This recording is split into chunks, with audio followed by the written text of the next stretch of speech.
Would you like to learn how to write super fast? Hi there, my name is Brian Collins. Welcome to the Become a Writer Today channel. In this video, I'm going to give you 8 super speedy tips that you can use to write fast for your articles, books, blog posts, and more.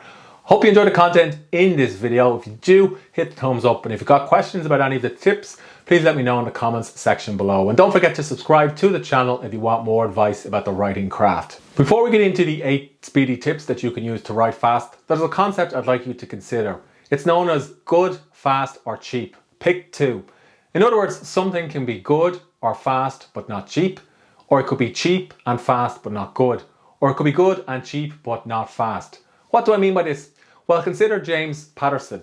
He releases 3 to 4 books a year. During his career, he's released over 300 books. Today, he's worth $200 to $700 million, depending on where you look.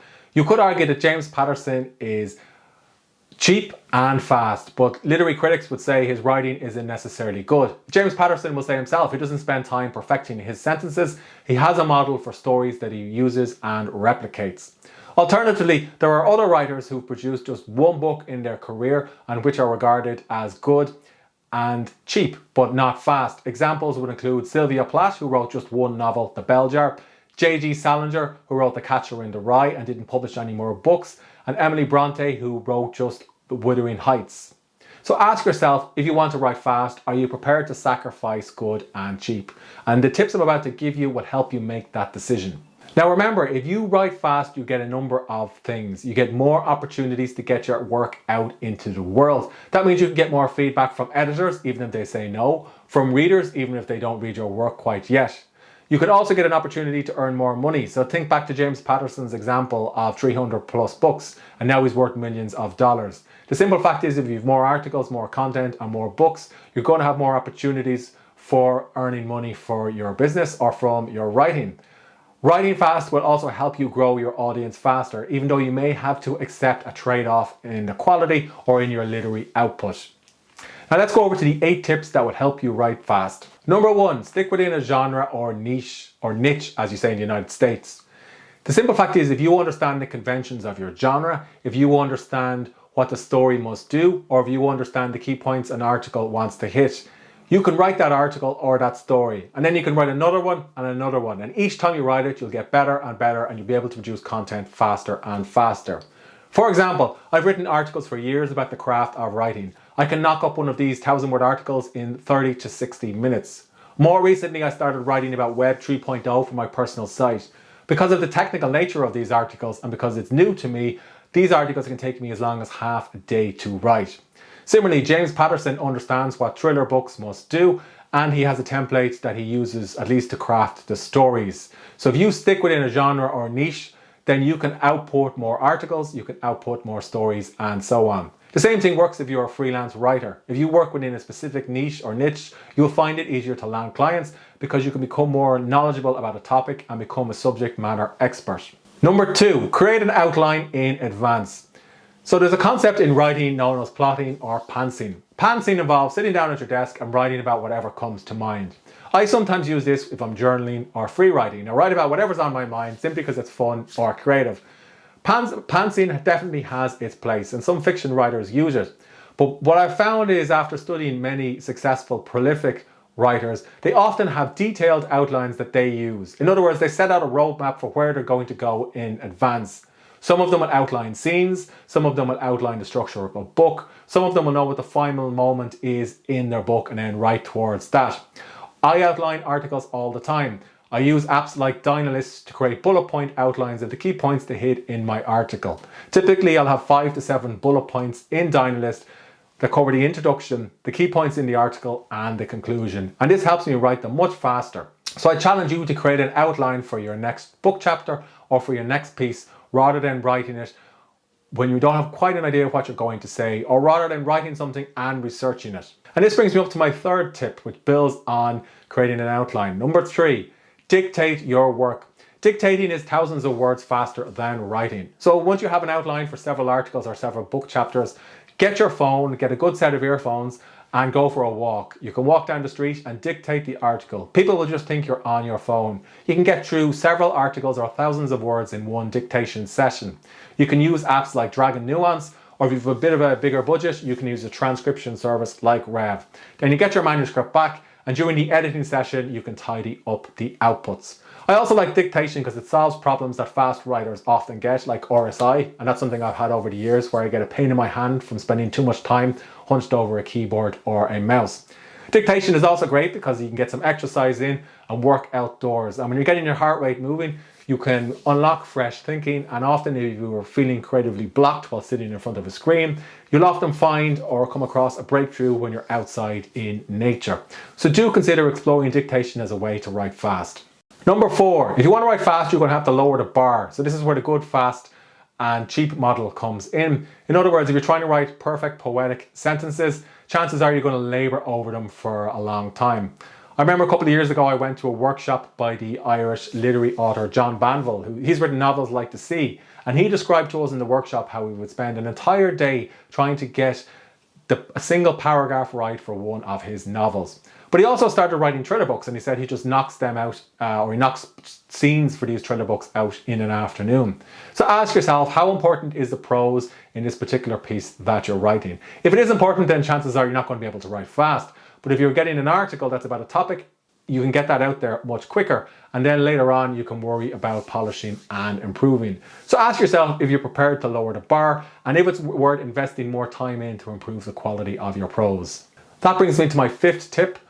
Fix errors later on. The beauty of digital content and self-publishing is that if you find a typo in your work, you can easily fix it. You can upload a new version to Amazon Kindle, or you can update some old articles on your site. No, I'm not saying you should publish a book filled with typos. Don't do that, you'll get bad reviews, or you'll get people who email you and complain about your work. Believe me, when I published my first book, I got emails from readers complaining about typos. What I'm simply saying is don't let a fear of typos or grammar mistakes hold you back from pressing publish or for pressing submit. Not only that, but you should use software like Grammarly or Pro Writing Aid, and that can help you get your work to a certain point, particularly if it's an article. Then you can go ahead and publish it, and if you see a mistake later on, you can go back and fix it. That brings me to my 6th tip, which is to press publish or submit more often. If you spend a lot of time working or reworking the same articles and stories, you're denying yourself an opportunity to get feedback. This is a mistake that I made. Years ago, I took a series of intense creative writing classes in the Irish Writers' Centre in Dublin. Our instructor, who was a balding man from Texas, tasked us with writing one great true sentence. I took him a bit too seriously, and I spent an entire year trying to get 6 short stories to a place that I was happy with. The thing is, the more I worked on them, the better I got at writing short stories, and then I would see more things to fix. And then I got caught in a circle of writing, rewriting, and editing. I never actually sent the stories off to anyone or got feedback, if only for somebody to tell me, Brian, this isn't working. So I denied myself an opportunity. On the other hand, if you submit something that's 80% of the way there to an editor, they may be able to give you more constructive feedback, which could speed up the process from going through 3rd or 4th draft to something that's published. Or alternatively, just hire an editor and ask them to fix the mistakes that you're having trouble with or that you can't see in your work. But there's so much content out there. You need to find a way of rising above all of the noise and connecting with your ideal reader. And one of the ways to do that is to build up a body of work. And you can build up that body of work by publishing more often, much like James Patterson with his 300 books. Number 7, set yourself deadlines. Many writers complain about deadlines. They say things like, I want to be creative. A deadline is going to stop that. The thing is, if you're a writer, deadlines are not to be feared. I remember a couple of years ago, I was working as a journalist for a newspaper, and I was trying to get this news story right, get a good introduction and get all the angles into the piece. The editor called me into the office and said, Brian, where's the story? You were supposed to send it over hours ago. And I said, it's not finished. I'm trying to get it right. And he said, Brian, if you can't send your stories in on time, then you're not doing your job. And if you're not doing your job, then I'm going to fire you. Now, he didn't fire me, but I did quit the newspaper a few months later for a few different reasons. But I did learn one thing from the editor, and that was the importance of sending something over on time, even if I wasn't necessarily happy with it. Because there were other editors in the newspaper who could have fixed these issues for me. So set yourself a deadline based on what your client expects, or if it's something that you're writing for yourself, like a book you're going to self-publish, set yourself a deadline for sending it to your editor that you're going to hire, or a deadline for publishing your work. Hold yourself accountable. That's what professionals do, and writers are no different. I also recommend using this technique from Elon Musk. He actually sets 2 deadlines. One deadline is when his company is about to release a product or fire a rocket into space. or release a new Tesla car. But then his internal team has a deadline that's closer than the external deadline. So if they miss the internal deadline, they still have a buffer before the external deadline. That's something you could use if you're a freelancer and you have lots of clients that you work with. My final tip for writing fast is to collaborate. Work with other writers and editors to improve your work. Sure, James Patterson releases 3 to 4 books every year, but he doesn't write all of those books. Sometimes he provides outlines, sometimes he does a rough draft, and then he collaborates with another writer to finish it. He's even collaborated with Bill Clinton, although I'd wonder how much Bill Clinton wrote in that particular book. Can you collaborate with other writers who can help you finish your work? If you've got a 3rd or 4th draft, chances are you've invested a good chunk of time into it. Even though it's not all of the way there yet, working with an editor could be the fastest way for you to get that 3rd or 4th draft and turn it into something that you can publish. An editor will be able to see the wood from the trees. Similarly, if you're running a website, perhaps you have a series of articles that you want to publish on your site.